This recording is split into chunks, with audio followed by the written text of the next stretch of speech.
Assalamualaikum warahmatullahi wabarakatuh. Perkenalkan, nama saya Yunisyah Raya, absen 5, kelas 11 PPLG 6.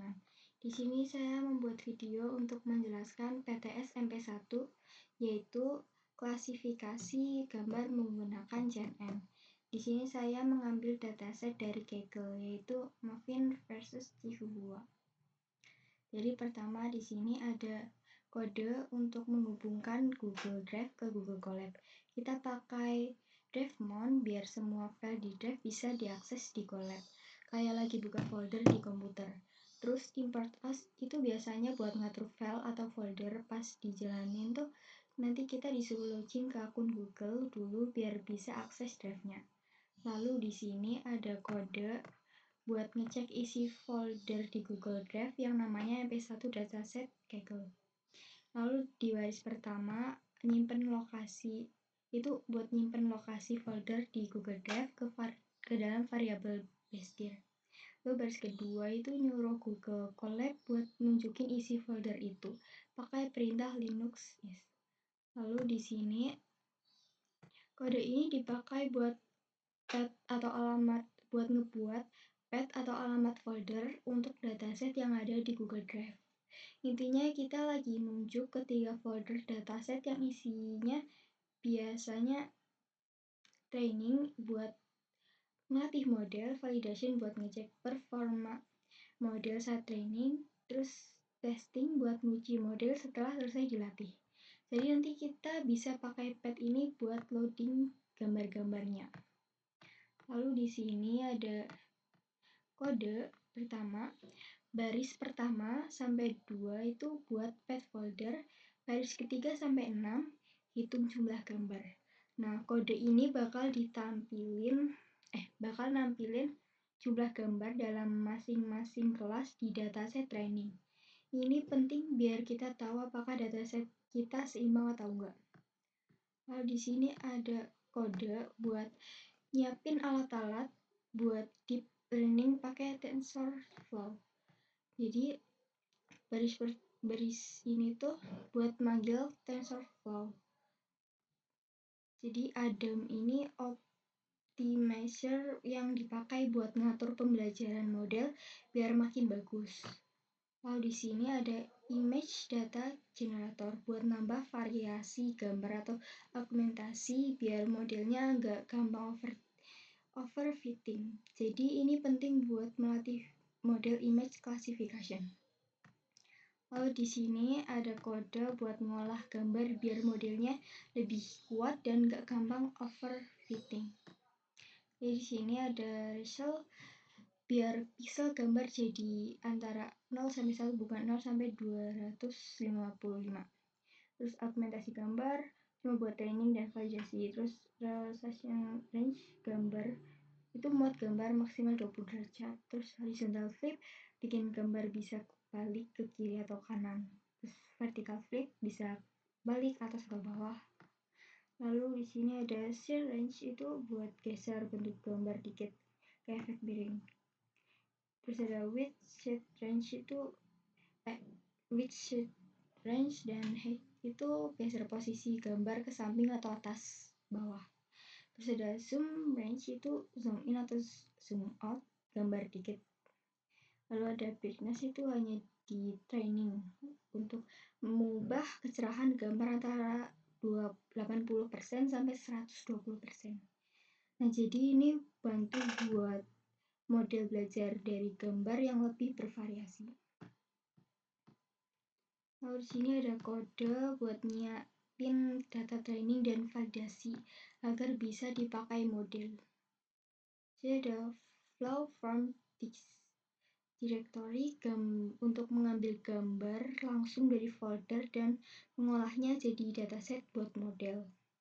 Lalu di sini ada target size, itu semua gambar diubah ukurannya jadi 150 kali 150 pixel biar seragam.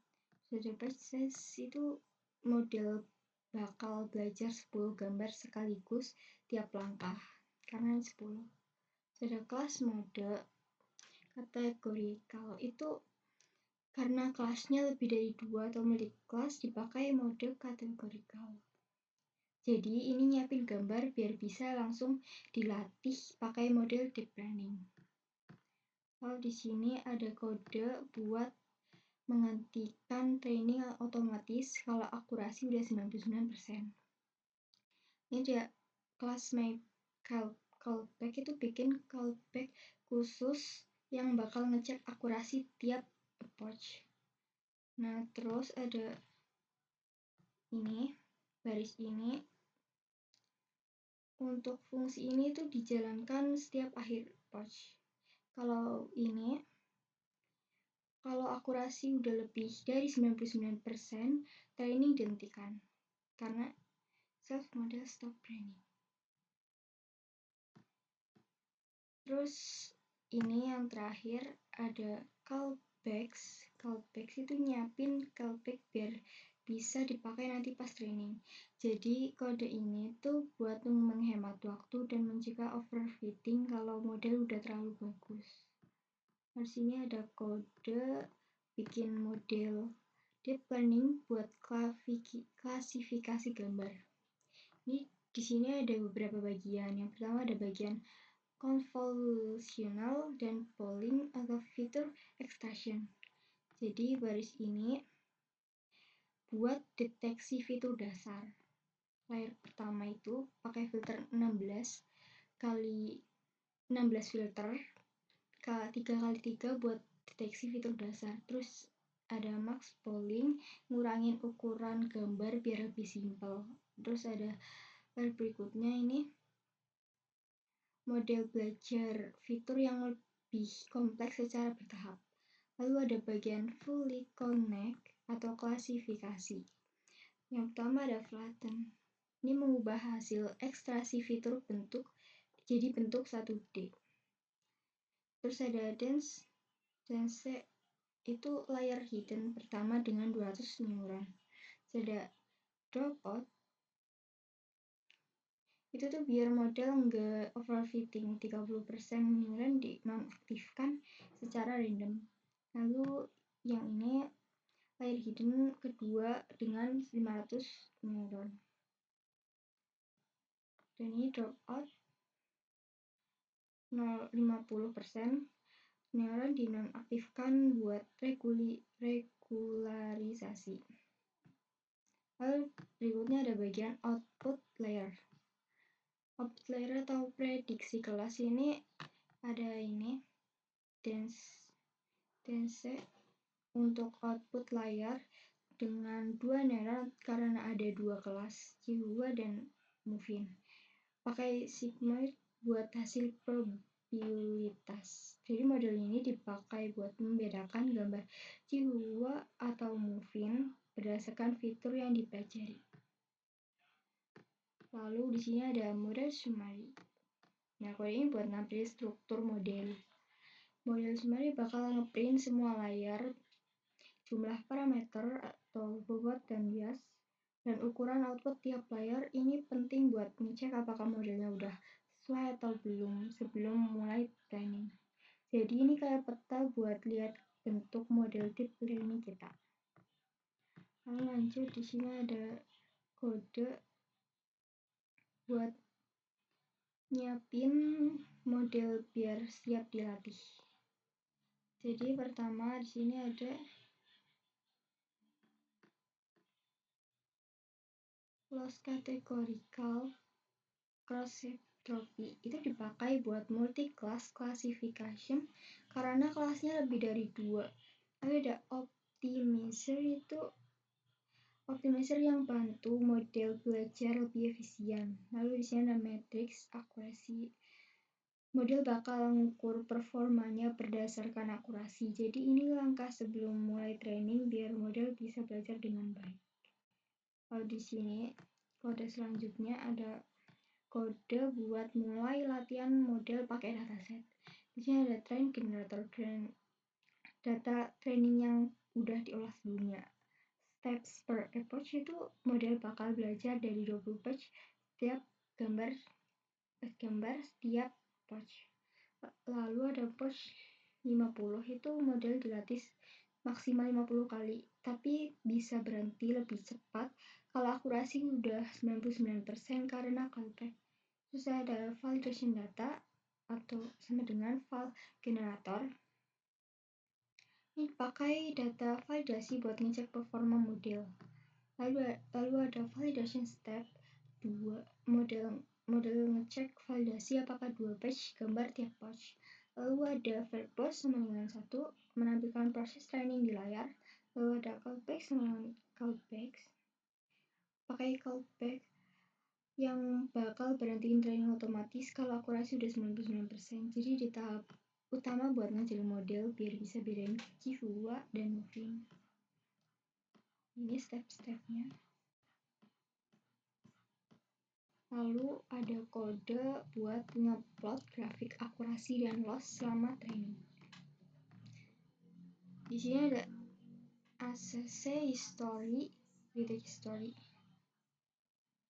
Ini pertama kita jelasin yang ACC dan val ACC. Itu buat simpan akurasi training dan validasi. Terus ada loss dan val loss itu buat simpan loss training dan validasi. Dan ada PLT plot. PLT plot itu gambar grafik. Itu merah kurung R data training, terus biru itu data validasi. Lalu PLT show itu buat nampilin grafiknya. Jadi ini biar kita bisa lihat apakah model belajar dengan baik atau malah overfitting. Lalu di sini yang terakhir ada kode buat ngisi model dengan gambar baru yang diupload. Dan halangnya itu file upload itu upload gambar dari komputer. Lalu image load image itu ubah ukuran gambar jadi 150 kali 150 biar cocok dengan model. Lalu image to array itu buat ubah gambar jadi array atau data angka. Terus selanjutnya di sini ada np expand dims. Jadi ini untuk tambahin dimensi biar bisa diproses model. Kalau di sini ada model predict, jadi itu buat prediksi kelas gambar. Lalu np arma classes itu buat ambil indeks kelas dengan probabilitas tertinggi. Terus yang terakhir ini ada class list predict itu buat cocokin dengan nama kelas di dataset trainingnya. Terus ini outputnya nama file gambar yang diuji. Terus prediksi gambar, kelas gambar itu bisa muncul jiwa atau moving. Jadi ini buat ngecek apakah model bisa ngenalin gambar baru dengan benar. Di sini saya sudah masukkan gambar jiwa dan Google Colab-nya bisa mendeteksi kalau ini jiwa. Benar. Lalu di sini selanjutnya saya masukkan gambar moving dan Google Colab-nya mendeteksi kalau ini moving. Nah, sekian penjelasan dari saya. Bila ada salah kata, saya mohon maaf. Wassalamualaikum warahmatullahi wabarakatuh.